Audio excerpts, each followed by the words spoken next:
ऐसे में हम सबको समझना होगा, जो सिम्टम्स हैं, जो लक्षण हैं, उनको देखकर जानना होगा कि आखिर हमें कोरोना हुआ है या नहीं हुआ है, और अगर लग रहा है तो क्या सिम्टम हो सकते हैं और अपने आप को कैसे और स्ट्रॉन्ग करना है। ये तमाम अहम चीज़ें हो जाती हैं इस वक्त में, और उसमें सबसे अहम होता है कि अगर आपको सांस की दिक्कत महसूस हो रही है तो क्या करें, और कैसे आपको पता चलेगा कि आपकी जो सांस की दिक्कत है वो कोरोना संक्रमण की वजह से ही हो रही है या कुछ और भी हो सकता है। इस पर बात करने के लिए हमारे साथ तमाम खास डॉक्टर जुड़ेंगे, और इस वक्त डॉक्टर संदीप नैयर, निदेशक BLK हॉस्पिटल दिल्ली, हमारे साथ मौजूद हैं।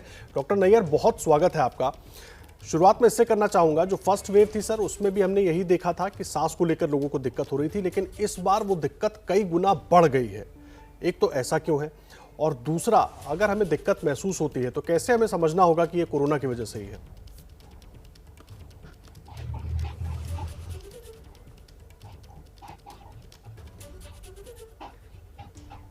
देखिए, जो ये सेकंड वेव आई है, ये पहले से ज़्यादा गंभीर लग रही है। ज़्यादा लोगों को इन्वॉल्व कर रही है, ज़्यादा सीरियस पेशेंट आ रही है, यंगस्टर्स आ रहे हैं, बच्चे आ रहे हैं, और इवन जिनको पहले हो चुका, उनको दोबारा से प्रभावित कर रही है, और इवन जिनको टोटल वैक्सीन लग चुका है, वैक्सीनेटेड है, उनको भी इन्वॉल्व कर रही है। ठीक है, जो वैक्सीन लगा है, उनमें कंपैरेटिवली गंभीर रूप नहीं हो रहा, लेकिन डेफ़िनिटली इन्फेक्शन कर रही है। ये जो चेंज है, जो नया वेरिएंट है, जो हमें अब सारे का जीन मैपिंग नहीं कर रहे हैं, लेकिन डेफिनेटली थोड़ा-सा डिफरेंट है फ्रॉम अदर्स। इसमें सिम्पटम्स बहुत ज़्यादा हो रहे हैं, लोगों को काफ़ी ज़्यादा साँस की दिक्कत हो रही है। एक्स्ट्रा पल्मोनरी यानी कि लंग्स के बाहर के भी सिम्पटम है, जैसे पेट में दर्द, हेडेक, वॉमिटिंग, ये सब भी हो रहा है। अब हर एक बार जो सांस की तकलीफ होती है, ये नहीं कह सकते कि कोविड से ही है या कोरोना से ही है। जी। हमें और भी तकलीफ हो सकती है, किसी को अस्थमा हो सकता है, किसी को COPD हो सकता है।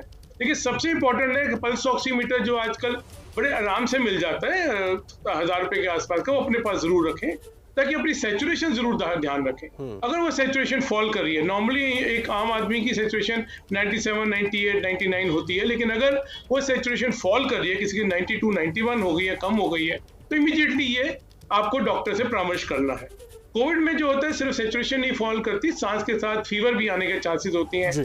छींकों का भी आना हो सकता है, सर में दर्द भी हो सकती है, और भी सिम्टम्स होते हैं। जैसे ही वो आप जरूर स्पेशलिस्ट को आप कांटेक्ट करें और उनको बताएं।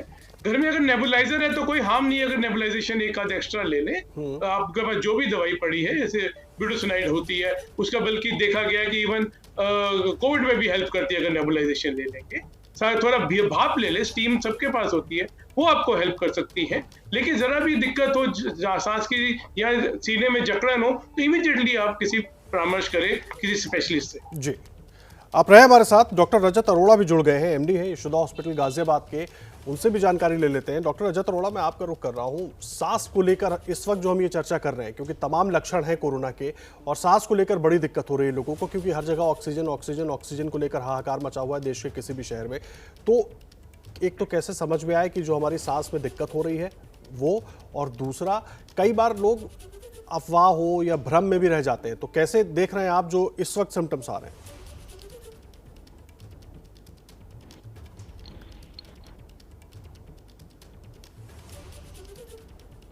करंट सिचुएशन में एवरी फ्लू सिम्टम, जो भी फ्लू सिम्टम्स है, स्नीज आना, कफ होना, सांस फूलना, should be considered as COVID till proven otherwise. When I say till proven otherwise means जब तक हमारे पास रिपोर्ट नेगेटिव नहीं आ रही है, और रिपोर्ट नेगेटिव आने के बाद भी अगर किसी लोगों को सिम्टम्स कंटिन्यू हो रहे हैं and if they suspect Covid, तो उसकी CT स्कैन की तरीके से जांच या खून की तरीके से जांच उसकी होनी चाहिए।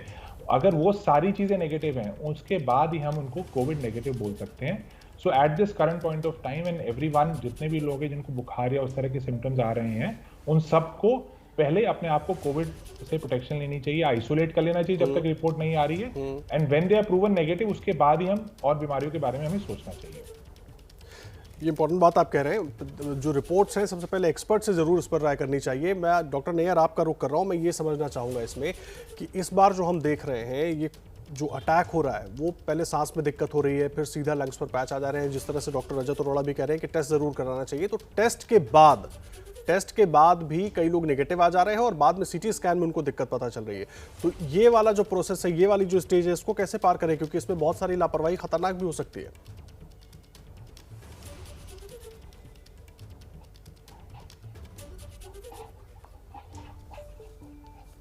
देखिए वेरियस टेस्ट अवेलेबल है हमारे पास। एक तो है रैपिड एंटीजन टेस्ट, लेकिन रैपिड एंटीजन टेस्ट इमीडिएटली हमें बताता है कि इन्फेक्शन है कि नहीं है, लेकिन वो सिर्फ 30% तक ही आइडेंटिफाई कर सकता है। काफी फॉल्स नेगेटिविटी आती है, लेकिन अगर पॉजिटिव है तो पॉजिटिव है।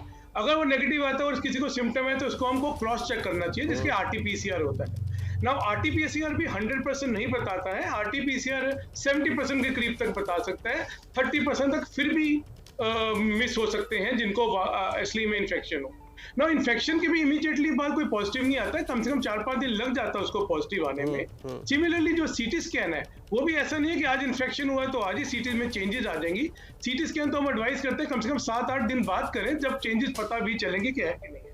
लेकिन अगर आपके पास कोई व्यक्ति आया है, अगर उसकी RT-PCR नेगेटिव भी है लेकिन सीटी स्कैन हाईली सजेस्टिव है, तो हम उनको कोविड की तरह ही ट्रीट करते हैं और एक RT-PCR रिपीट कर लेते हैं, क्योंकि 2 RT-PCR के बाद ऑलमोस्ट 100% श्योर हो जाते हैं कि इन्फेक्शन है कि नहीं है। बट डेफिनेटली अगर आपके पास CB नेट हो जो मोर देन 90% चांसेस है कि आपको पकड़ सके, तो आप CB नेट कर सकते हैं, लेकिन CB नेट हर जगह उपलब्ध नहीं होता है। तो कम से कम RT-PCR 2 बार चेक करके आप पता कर सकते हैं कि इनको इन्फेक्शन है कि नहीं है। लेकिन जब तक नहीं है, मेरे फेलो क्लिक ने बिल्कुल ठीक बोला, आज की स्थिति में अनटिल अनलेस प्रूवन अदरवाइज आप कोविड ही मान के चलें, तो कोविड की तरह ही ट्रीट करें, क्योंकि ये देखा गया है कि जितनी जल्दी आप ट्रीट करेंगे उतना ही हम उसको बचा पाएंगे। एक बार 7-8 दिन निकल गए और ट्रीटमेंट नहीं लिया तो मुश्किल हो जाएगा उनको ट्रीट करना। जी, ये बहुत इंपॉर्टेंट बात आपने कही कि समय नहीं वेस्ट होना चाहिए। अगर 7-8 दिन निकल गया तो ट्रीट करना उनको मुश्किल हो जाएगा। डॉक्टर रजत अरोड़ा, मैं आपके पास आ रहा हूँ और इसी से जुड़ा मेरा सवाल है।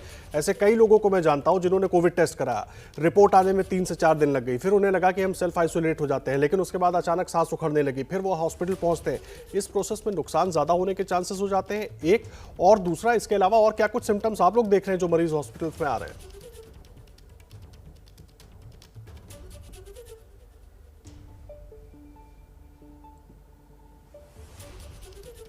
The first and foremost is that the moment symptoms आते हैं उनको अपने आप को आइसोलेट करना है। हमें रिपोर्ट की आने की इंतज़ार नहीं करनी है, रिपोर्ट कराने की इंतज़ार नहीं कर रही है। हम सब देख रहे हैं कि रिपोर्ट में कुछ डिलेज हैं कुछ लैब्स में, बिकॉज सारी लैब्स ओवरवेल्म्ड हैं। स्टाफ लैब का पॉजिटिव होता जा रहा है, तो they already short of staff और इतना प्रेशर है हेल्थ केयर स्ट्रक्चर पे ऑलरेडी। तो सबसे पहली बात है कि they have to isolate themselves. The moment पहली बाउट ऑफ फीवर आता है या कफ आता है या स्नीज आती है, उस अपने आप को आइसोलेट करें। बेनिफिट ऑफ डाउट हम अपने आप को दें। अपने बेनिफिट ऑफ डाउट मतलब पहले हम अपने आप को आइसोलेट करें, ये बेनिफिट देके कि ये डाउटफुल हो सकता है, लेकिन अगर हम अपने आप को आइसोलेट कर लेंगे तो at least we can prevent the infection की किसी और हमारे साथी, हमारे फैमिली में, हमारे बच्चे, हमारे पेरेंट्स, किसी और को ना हो। तो पहली चीज वो। प्राइमरीली जो अभी भी कंप्लेंट्स आ रही हैं वो सोर थ्रोट की आ रही हैं, ब्रीदिंग डिफिकल्टी की आ रही हैं। यस, अनयूजुअल सिम्टम्स इस बार ज़्यादा हैं, पेट की बीमारियों के आ रहे हैं, पेट दर्द के आ रहे हैं। मैंने पेशेंट्स देखे हैं जिनको सिर्फ और सिर्फ चेस्ट पेन हुआ है, मतलब उनको स्केलेटल इन्फ्लेमेशन है, मतलब मसल्स का इन्फ्लेमेशन है और उसके में सिर्फ और सिर्फ उनको चेस्ट पेन हो रहा है, मतलब इट लुक्स लाइक बिल्कुल हार्ट अटैक की तरह।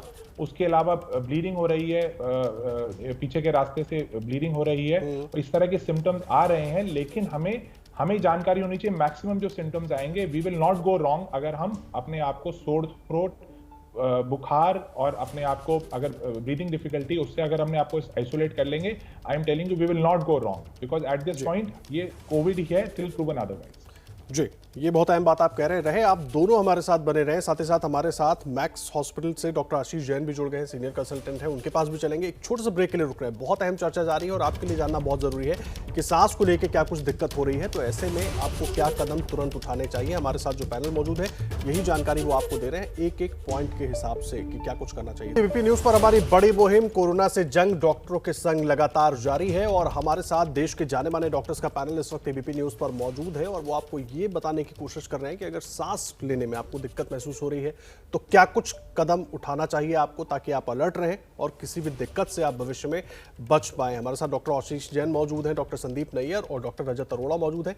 डॉक्टर आशीष जैन, मैं आपका रुख कर रहा हूं। बड़ा सवाल ये है, हमारे पैनल में दोनों डॉक्टर्स जो पहले से मौजूद थे, आप अभी जुड़े हैं, उन्होंने तमाम जानकारियां दी हैं। मैं ये समझना चाह रहा हूं कि एक तो सांस को लेकर जो दिक्कत हो रही है, बहुत सारे लोग कंफ्यूज हो जा रहे हैं। किसी को लग रहा है कि मुझे तो ये दिक्कत ज़्यादा पहले से है या चलने फिरने में हो रही है, और उसके बाद पता चल रहा है कि कोरोना निकल आया, एक बात।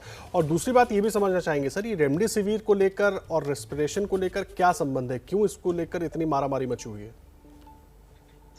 देखिए, 2 चीज़ें आपने पूछी हैं और दोनों बहुत ही वाजिब हैं इस समय। एक तो सांस फूलने से लेके और एक रेमडेसिविर को लेके।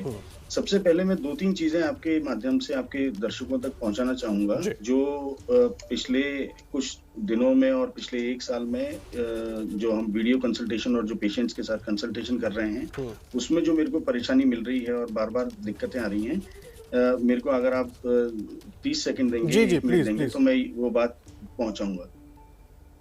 सबसे पहले ये चीज ध्यान रखिए कि इस पर्टिकुलर प्रॉब्लम में हैप्पी हाइपोक्सिया होता है, यानी आपको ये महसूस नहीं होता है कि आपको सांस की कोई परेशानी है या आप सांस की परेशानी कम महसूस करते हैं, बट इससे पहले कि आप उसको महसूस करें, आपके शरीर में ऑक्सीजन की कमी होना शुरू हो जाती है। इसलिए इस बात का विशेष ध्यान रखें कि आप अपना ऑक्सीजन सैचुरेशन पहले ही दिन से व्यवस्थित तरीके से 4 से 6 घंटे में आप नापना शुरू करें, उसका रिकॉर्ड मेंटेन करें, उसको टाइम वाइज, डेट वाइज उसको लिखना शुरू करें। अपनी याददाश्त के भरोसे न रहें, नहीं तो कभी भी हादसा हो सकता है, दिक्कत हो सकती है, पहली चीज। दूसरी चीज जो बहुत ही प्रैक्टिकल है और मैं आपके माध्यम से आपके दर्शकों को देना चाहूंगा, वो ये है कि जब भी आप पल्स ऑक्सीमीटर लगाएंगे, तब आप पल्स ऑक्सीमीटर को 40 से 45 सेकंड तक उसको उंगली पे लगा रहने दें। उसको उसकी रीडिंग्स जो है वो फ्लक्चुएट होंगी। शुरुआत के समय में वो कुछ पल्स ऑक्सीमीटर जो है वो नीचे से ऊपर रीडिंग लेके जाते हैं, कुछ ऊपर से नीचे तक रीडिंग लेके जाते हैं। जब वो रीडिंग स्टेबलाइज हो जाएगी, जब वो स्टैटिक हो जाएगी, वो आपकी सही रीडिंग है और वो 40 से 45 सेकंड पल्स ऑक्सीमीटर उसको रीड करने के लिए लेता है। तो अनावश्यक रूप से वो पैनिक क्रिएट ना हो, ये बात का आप ध्यान रखें। ये बहुत ही महत्वपूर्ण जानकारी है जो मैं आपके माध्यम से दर्शकों तक देना चाहता हूँ। अब आपके सवाल पे जो आए वो कि सांस की परेशानी, आमतौर पर ये देखने में आ रहा है कि इस बार का जो कोरोना है, ये जो नया स्ट्रेन जो आया है वो कोरोना का, वो ज्यादा गंभीर है और ज्यादा मैं कहूँगा अनएक्सपेक्टेड है। इसका पिछले साल से जो हमने लर्निंग की थी, पिछले साल से जो हम देख रहे थे कि इस तरीके से वो कोरोना डिसीज बिहेव करेगी, इस बार वो पिछले 1 महीने में वो उस तरीके से बिहेव नहीं कर रही है। ज्यादा से ज्यादा यंग लोग उसके शिकार हो रहे हैं। और दूसरी चीज, ये 6वें, 7वें, 8वें दिन, जिस दिन आपका पहला सिम्टम आया है और उसके बाद 6वें, 7वें, 8वें दिन में तुरंत इस चीज में गिरावट हो रही है और वो बहुत ही अनएक्सपेक्टेड है, बहुत ही सडन है, जैसा कि पिछले साल में हम लोगों ने नहीं देखा था। और मेरे ख्याल से मेरे मित्र डॉक्टर संदीप नैयर भी इस चीज से सहमत होंगे। इसलिए बहुत जरूरी है कि जब भी अगर आप किसी डॉक्टर के संपर्क में हैं, तो उससे डे 1, डे 2 पे अगर आप कंसल्टेशन ले रहे हैं, तो डे 4 या डे 5 पे आप जरूर उनसे वापस संपर्क करें। अगर आपके डॉक्टर को उचित लगता है तो वो आपसे ब्लड टेस्ट वगैरह करवाएंगे, ताकि हम डे 6, 7, 8, 9 जो हमारा बहुत ही क्रूशियल टाइम है, उसको हम दवाइयों को बढ़ा के या कुछ करके उसको हम मेंटेन कर सकें। तो ये और इसके अलावा दूसरी सबसे बड़ी समस्या जो हमें देखने को आ रही है वो है पैनिक। और जो जाहिर सी बात है, जिस तरीके से ये फैल रहा है, उसमें मासेस में, उसमें कम्युनिटी में पैनिक बहुत ज्यादा है और उसके कारण उनको परेशानी भी ज्यादा महसूस हो रही है। वो कम परेशानी को ज्यादा करके आंक रहे हैं, वो अस्पतालों की तरफ भाग रहे हैं, जैसे तैसे करके बेड ले रहे हैं। उन लोगों को भी बेड की लाइन में लग रहे हैं जिनको कि शायद बेड के बिना ये बड़ी बात आप कह रहे हैं, लेकिन लगातार एबीपी न्यूज पर डॉक्टर जैन हम लोग कोशिश ये कर रहे हैं कि लोगों तक सही जानकारी पहुंचे और पैनिक वाली स्थिति ना रहे। डराने की नहीं, लोगों को जागरूक करने की कोशिश कर रहे हैं। जो दिक्कतें लोगों को आ रही हैं, इसीलिए आप लोगों से हम बात कर रहे हैं, ताकि आप जो जवाब दें उससे लोगों के समझ में आए कि उनकी दिक्कतें किस तरीके से और सही तरीके से दूर हो सकती हैं। समय की थोड़ा कमी है। आप तीनों का बहुत धन्यवाद हमारे साथ जुड़ने के लिए और पूरी बात हमारे दर्शकों को समझाने के लिए।